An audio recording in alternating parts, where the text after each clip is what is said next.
रक्षाबंधन का ढेर सारा शुभकामनाओं के साथ आज ये व्लॉग मैं शुरू कर रही हूँ। आशा करती हूँ इस व्लॉग को आज बहुत प्यार देंगे और चलिए शुरू करते हैं।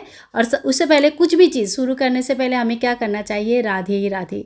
तो देखिए सबसे पहले ना रात से मैं व्लॉग शुरू कर रही हूँ। 30 तारीख रात की बात है ये, जब मैंने घी बना लिया था। तो घी को छान के बर्तन वगैरह धो के साफ़ करके मैं रख दूँगी। और इतना घी इसमें आया, बाकी के जो घी बना है वो मैं एक बड़े बर्तन में रख देती हूँ। और आज मैं मार्केट गई थी तो जो भी फल वगैरह लाई हूँ, सब्जी लाई हूँ, वो सारी चीज़ें मैं धो के यहाँ के सुखा के रख दूँगी। डायरेक्ट रखने से सब्जियाँ ख़राब हो जाती है। चना भिगो दिया है सवेरे के लिए और किचन को बिल्कुल साफ़ सफाई कर दिया। मिठाई भी आज लेके आ गई थी। और मार्केट में आप पूछो नहीं, आज इतना भीड़ था कि कहीं कोई दुकान भी है दिख नहीं रहा था, इतने ज़्यादा भीड़ था। तो बहुत ही अच्छे से किचन को पहले मैं साफ़ करती हूँ। कोई भी त्यौहार आता है तो 30 तारीख रात को चंद्रमा को पानी चढ़ाया जाएगा। आप लोगों को सारे डिटेल्स मैंने शेयर किया था, तो मैंने पानी चढ़ा दिया था। लेकिन रक्षाबंधन का जो त्यौहार है वो मॉर्निंग में ही हमारे यहाँ मनाते हैं, रात को नहीं मनाते हैं। और ये जो चंद्रमा आप देख रहे हैं, ये सूरज नहीं है, ये चंद्रमा है। सुबह सुबह लाल और इतनी बड़ी दिख रही थी कि मैं सवेरे उठ के ही उनका फ़ोटो खींचा सबसे पहले।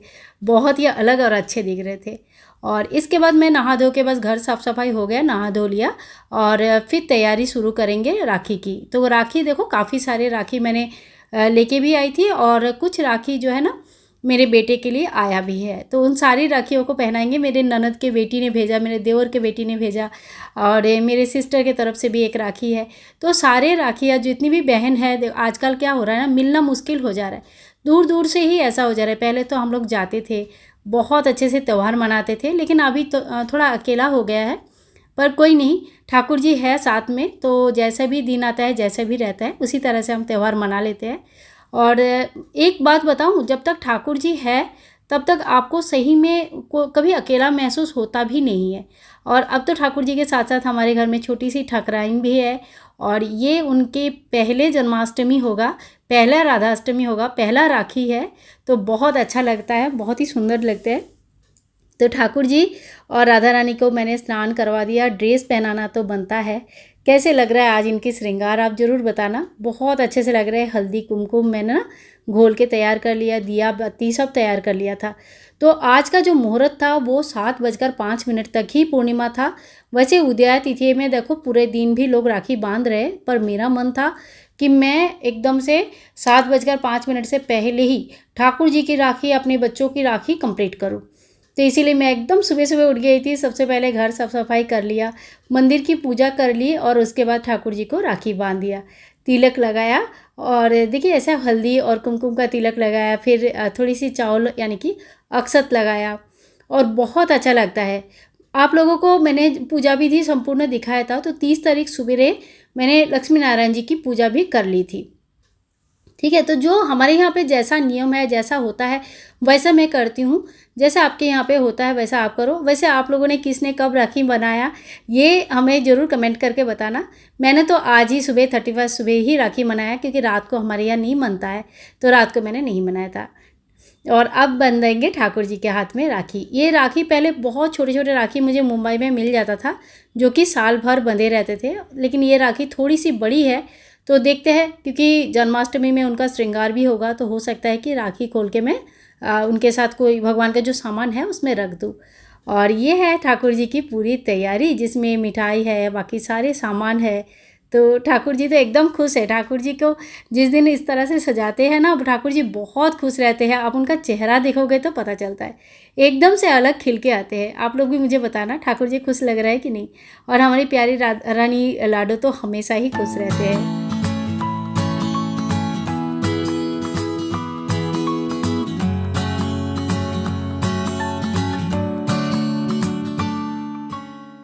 ठाकुर जी को राखी बांधने के बाद बस अब तैयारी चल रही है हमारी राखी की। तो बेटी जो है ना आरती कर रही है, और हर बार मुझे बोलना पड़ता है कि पहले आरती करो फिर टीका लगाओ। हर साल करती है, फिर भी कुछ ना कुछ गड़बड़ हो ही जाता है। तो बच्चों का देखो, छोटे छोटे जो मोमेंट्स होते हैं ना, वही आपका बाद में एक यादें बन के रह जाती है। बहुत अच्छा लगता है। हमेशा ज़रूरी नहीं है कि हर चीज़ आप परफ़ेक्ट करो, हमेशा ज़रूरी नहीं है कि हमें लोग क्या बोलेंगे इस बारे में सोचो। कभी अपनी खुशी को खुशी की तरह देखो तो अच्छा लगता है। छोटे-छोटे गलतियाँ भी हमें ना कभी-कभी खुशी दे के जाती है। तो ये थे आज ना बहुत सारे राखी बाँधनी थी, तो बेटे पूछ रहे हैं कि कितनी सारी राखी बाँधनी है? तो एक मेरे ननद की तरफ से है, उनकी बेटी की तरफ से है मतलब, और एक मेरे देवर की बेटी की तरफ से है, एक मेरे सिस्टर के बेटी की तरफ से है और एक मेरे बेटी की तरफ मतलब नंदिनी की तरफ से है। तो ये सारे राखियाँ आज देखो बाँध लिया, बहुत प्यारा लग रहा था। लेकिन वही है कि ये कहता है कि इतने सारे राखियाँ कैसे बाँधूँ? पहले तो पूरा फूल लगाने की कोशिश किया, फिर जब हुआ नहीं तो थोड़ी छोटे-छोटे करके फूल लगाया, और इसी में ना ये लोग बहुत मज़ाक कर रहे थे कि देखो फूल कैसे गिर रहा है इनके सर से।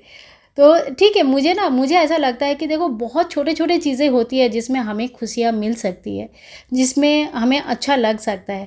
बाकी गलतियाँ ढूँढना बहुत आसान होता है, दुःख में जाना बहुत आसान होता है, कोई भी चीज़ में कोई कमी ढूँढना भी बहुत आसान होता है। लेकिन हम जब कोई भी चीज़ में पॉज़िटिविटी देखते हैं, कोई भी चीज़ में अच्छाई देखते हैं ना, तो फिर हमें उस बात का खुशी मिलती है। भले ही छोटा-सा वेट क्यों ना हो, एक छोटा-सा तोहफ़ा किसी को देना चाहिए, तो उससे भी जो चेहरे में खुशियाँ आती है ना, वो अच्छा रहता है। अभी इसको मैंने बोला कि बार-बार तू पैर छू के प्रणाम कर, हमेशा झगड़ते रहते हैं लेकिन आज के दिन जो है पैर छू के प्रणाम करते हैं। तो अच्छा लगा मुझे जो है ना कुछ रिचुअल्स है, हिंदू धर्म में, सनातन धर्म में कुछ जो त्योहार होते हैं ना, वो हमें बहुत कुछ सीख दे के जाते हैं। राखी पूर्णिमा भी ऐसा ही एक त्योहार है। रक्षाबंधन भाई-बहन का एक बहुत ही पवित्र त्योहार है।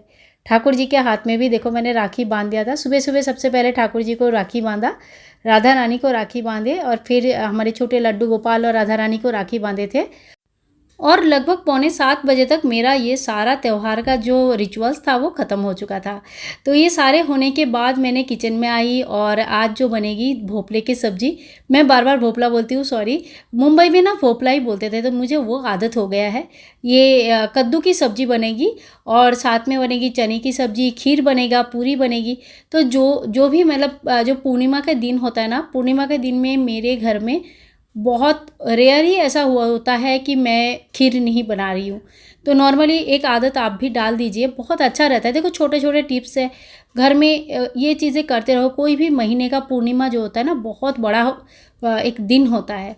कोई-कोई पूर्णिमा बहुत ज़्यादा बड़ा होता है, जैसे शरद पूर्णिमा हो गया, श्रावण पूर्णिमा हो गया, लेकिन सभी पूर्णिमा जो है ना विशेष रहता है।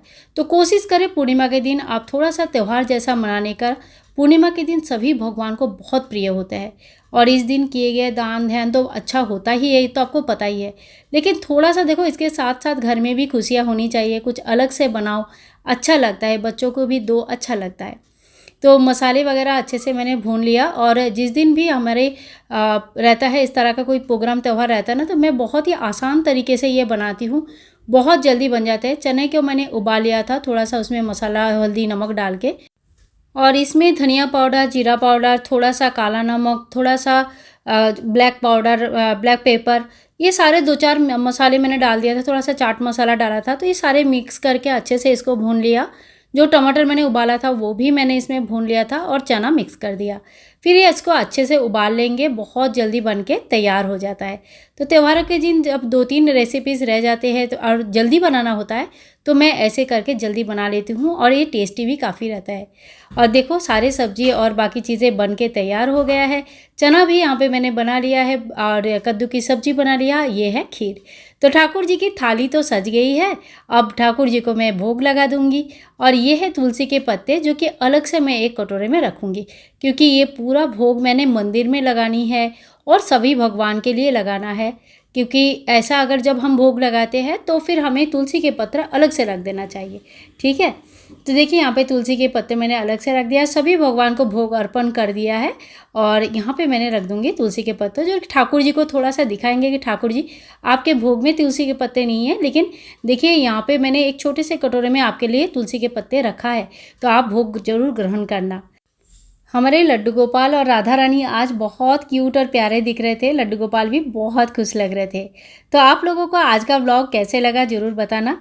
मुझे कोई भी त्यौहार मनाना बहुत अच्छा लगता है। आप लोगों से भी रिक्वेस्ट करूँगी कि देखो छोटा तरीके से मना रहे हो या बड़ा तरीके से, लेकिन एक त्यौहार को थोड़ा-सा त्यौहार की तरह मना के देखो, अच्छा लगेगा। घर में नेगेटिविटी भी थोड़ा कम हो जाता है, मन भी थोड़ा प्रफुल्ल हो जाता है, अच्छा लगता है। तो आज के लिए इतना ही, मिलते हैं नेक्स्ट वीडियो में। तब तक के लिए सभी लोगों को हरे कृष्णा, राधे राधे, हैप्पी रक्षाबंधन।